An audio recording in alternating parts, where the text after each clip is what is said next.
I'm here to welcome the Atlantic Condor to KODIAK. They've been out conducting Operation North Pacific Guard, which is a over 30-year operation between US, Canada, as well as Japan and Korea to counter illegal, unreported, unregulated fishing on the high seas. IUU fishing is illegal, unreported, and unregulated fishing.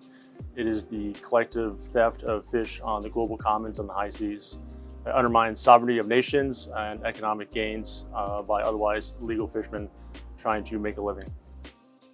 My role on board the Condor this trip was to both do boardings of international vessels in the high seas, as well as support for our boarding teams doing intelligence gathering and database analysis of the vessels in the area. We're trying to keep everyone accountable for what we're catching out there and who's catching what and where is it going.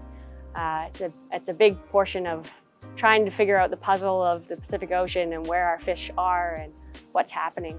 We had 2 US Coast Guard members that were on board to assist with our boardings.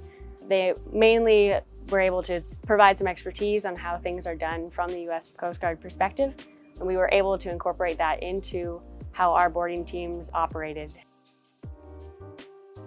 IUU fishing is bad because it takes away from the next generation. So we may have the fish now to feed, because most of the world doesn't have livestock and things like that they have as a source of food. So fish is a big commodity for economics, but also for feeding your families, for sustainability. We're just here to help and to show that, the US wants to further this mission, not just from a US perspective, but from a world perspective.